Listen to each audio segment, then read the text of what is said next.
विदेशी जमीन से खुफिया जानकारियां इकट्ठा करने के लिए 1968 में एक डेडिकेटेड खुफिया एजेंसी रॉ का गठन किया गया, जो दुश्मनों की चाल का पहले से ही पता लगाकर उसको नाकाम करती रही है। सवाल है कि आखिर कैसे बनी रॉ और इसकी जरूरत क्यों महसूस हुई, आइए समझते हैं। ब्रिटिश इंडिया के दौर में दुनिया में उथल पुथल की आहट के बीच 1933 में अंग्रेजों ने इंटेलिजेंस ब्यूरो यानी आईबी का गठन किया। इसका काम विदेशों की खुफिया जानकारियां इकट्ठा करना था।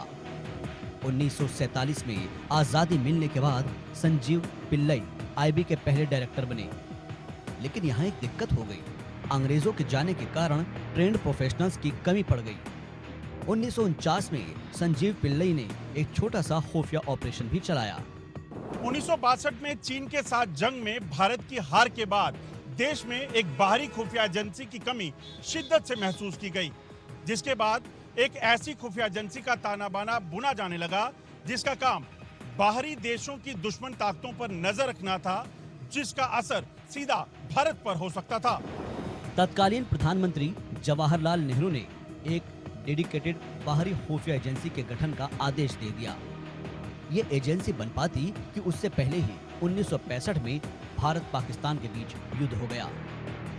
लिहाजा तत्कालीन सेना प्रमुख जनरल जयंतो नाथ चौधरी ने एक बार फिर से इस एजेंसी की जरूरत पर जोर दिया।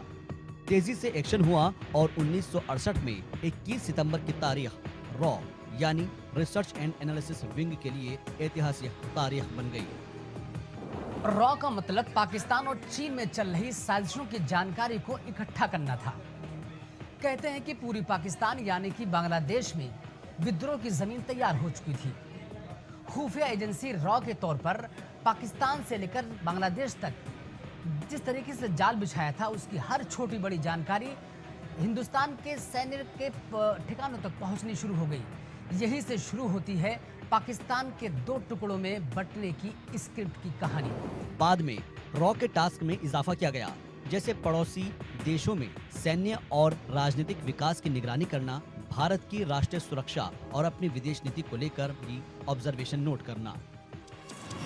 1971 में बांग्लादेश के निर्माण में रॉ की अहम भूमिका बताई जाती है। रॉ ने बांग्लादेशी गुरिल्ला संगठन मुक्ति वाहिनी को प्रशिक्षण दिया। रॉ के एजेंट्स ने खुफिया जानकारी और गोला बारूद भी मुहैया कराया। रॉ ने पूर्वी पाकिस्तान में पाकिस्तानी सेना की आवाजाही को रोका।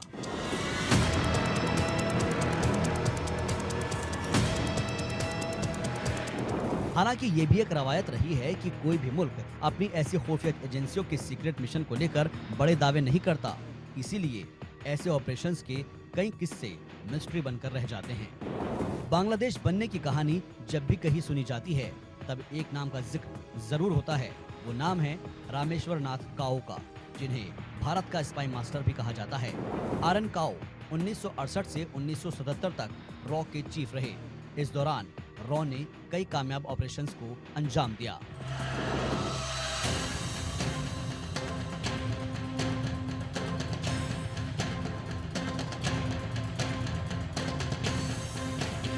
Bureau report, India news. भले ही हमारे देश की सुरक्षा सेना के जवानों के कंधों पर होती है, बॉर्डर को महफूज रखने के लिए भारतीय फौज के जाबाज सैनिक पैनी निगाहें रखते हैं। जहां एक तरफ सरहद के निगहबान मुल्क की सुरक्षा में 24/7 लगे रहते हैं, तो वहीं दूसरी तरफ लोगों की आंखों से ओझल रहकर रॉ एजेंट खुफिया जानकारी इकट्ठा करने में लगे रहते हैं, ताकि आने वाले खतरे से पहले ही उसका खात्मा कर दिया जाए। ऐसे में रॉ चीफ का रोल बेहद अहम होता है। कौन है इंडिया की खुफिया एजेंसी रॉ का चीफ, जानिए इस रिपोर्ट के जरिए।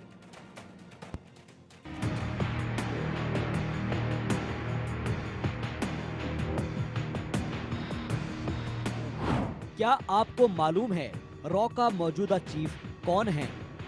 कौन है वो शख्स जो साइलेंट जोन से करता है बड़ा प्रहार? कौन है वो शख्स जो अंडरकवर रहकर देता है ऑपरेशन को अंजाम? ना कोई बड़ा दावा, ना कोई शोर, दिखता है जोर, मिशन मांगे मोर। जी हाँ, साइलेंट जोन के उस सुपर कॉप का नाम है रवि सिन्हा, भारत के मौजूदा रॉ चीफ। आपको ये जानकर हैरानी होगी कि रॉ चीफ के तौर पर रवि सिन्हा को काम करते हुए 1 साल पूरा होने को है, लेकिन आम तौर पर कहीं चर्चा नहीं। उन्हें हर वो शख्स जानता है जो बड़े ऑपरेशन में जुटा है, लेकिन आम लोगों की निगाहों से वो कोसों दूर रहना ही पसंद करते हैं। भारतीय पुलिस सेवा के वरिष्ठ अधिकारी रवि सिन्हा को 1 साल पहले भारत की खुफिया agency research and analysis wing यानी रॉ का नया प्रमुख नियुक्त किया गया था। रॉ चीफ से पहले रवि सिन्हा कैबिनेट सचिवालय में प्रिंसिपल स्टाफ ऑफिसर थे। रवि सिन्हा को स्पेशल सेक्रेटरी रैंक का दर्जा हासिल था। मोदी कैबिनेट की नियुक्ति समिति ने पहले रवि सिन्हा को 2 साल के लिए रॉ के सचिव के रूप में नियुक्त किया। वो पीएम मोदी का भरोसा जीतते गए और फिर 1 जुलाई 2023 को रवि सिन्हा को रॉ चीफ का जिम्मा सौंपा गया। रवि सिन्हा को सामंत कुमार गोयल की जगह रॉ का चीफ बनाया गया था। दरअसल पंजाब कैडर के 1984 बैच के आईपीएस अधिकारी सामंत कुमार गोयल के नाम कई बड़े खुफिया मिशन रहे हैं। सामंत कुमार गोयल 2001 में टॉप एजेंसी रॉ में शामिल हुए थे। 2019 में उन्हें रॉ चीफ की सबसे चैलेंजिंग जिम्मेदारी सौंपी गई। सामंत कुमार ने ही पुलवामा हमले के बदले का प्लान तैयार किया था। बालाकोट एयर स्ट्राइक के सटीक हमले में रॉ की अहम भूमिका रही थी। तेज तर्रार सामंत कुमार रॉ के हर मुश्किल मिशन को कामयाबी से अंजाम देते रहे। सामंत के रॉ चीफ रहने के दौरान जम्मू कश्मीर से धारा 370 को हटाया गया। मोदी सरकार ने इसी परफॉर्मेंस की वजह से सामंत कुमार गोयल को 2 बार एक्सटेंशन दिया। 4 साल तक सामंत कुमार गोयल ने रॉ का नेतृत्व किया। पीएम मोदी लगातार रॉ चीफ के लिए एक नया चेहरा तलाश रहे थे। राष्ट्रीय सुरक्षा सलाहकार अजीत डोभाल की निगाहें भी उस शख्स को ढूंढ रही थी जो रॉ की कमान संभाल सके, और इसी खोजबीन में निगाहें रवि सिन्हा पर जाकर टिकी और रॉ को मिल गया उसका नया बॉस। रवि सिन्हा ने ऐसे समय में रॉ की कमान संभाली जब पड़ोसी मुल्क पाकिस्तान में सियासी घमासान मचा था, सियासी तौर पर अस्थिरता थी। वहीं दूसरी तरफ विदेशों में खालिस्तानी समर्थक भारत के खिलाफ प्रोपेगेंडा रच रहे थे। कहते हैं रॉ चीफ बनते ही रवि सिन्हा ने काबुल से कनाडा तक आतंकियों के कनेक्शन की कुंडली तैयार की। कनाडा में कई खालिस्तानी आतंकियों पर टारगेटेड हमले हुए। हालांकि ये हमले किसने किए, किसके इशारे पर किए गए, कहना मुश्किल है, लेकिन इंटरनेशनल मीडिया ये शोर मचाता रहा कि ऐसे ऑपरेशन को अंजाम देने में रॉ के सीक्रेट एजेंट्स को महारत हासिल है। जिस एजेंसी की चर्चा दुनिया में होती है उसके चीफ रवि सिन्हा बिहार के भोजपुर जिले से आते हैं। बिहार की माटी के लाल रवि सिन्हा ने हायर एजुकेशन दिल्ली से किया। रवि सिन्हा दिल्ली के सेंट स्टीफन कॉलेज के एल्यूमिनी रहे हैं। रवि सिन्हा ने साल 1988 में यूपीएससी की परीक्षा पास की। रवि सिन्हा को आईपीएस के तौर पर मध्य प्रदेश कैडर मिला।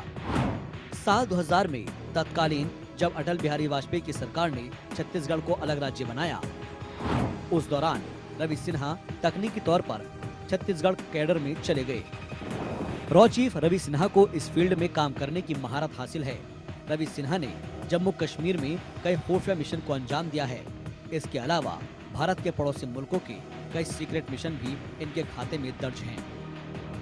इंटरनेट सिक्योरिटी के लिहाज से पूर्वोत्तर के उग्रवादी गुटों और नक्सल प्रभावित इलाकों में भी रवि सिन्हा के कार्यकाल के दौरान कई बड़े मिशन को अंजाम दिया गया। रवि सिन्हा ने रॉ में मॉडर्न तकनीक और इक्विपमेंट के लिए काफी काम किया। रॉ के हर एजेंट को न्यू टेक्नोलॉजी में ट्रेन करने पर जोर दिया। इंटरनेट, साइबर वॉरफेयर, एआई के दौर में रॉ के सामने नई चुनौतियां हैं, जिसके लिए रवि सिन्हा ने अपनी टीम को तैयार किया है। खुफिया तंत्र में रवि सिन्हा का नाम लोग बहुत ही सम्मान से लेते हैं। हालांकि खुद रवि सिन्हा लो प्रोफाइल बने रहना पसंद करते हैं। ये महज उनकी पेशेवर मजबूरी नहीं है, बल्कि उनकी शख्सियत की खासियत भी है। मानो रॉ चीफ और रवि सिन्हा ने एक दूसरे का वजूद खुद में आत्मसात कर लिया हो। Bureau report, India news.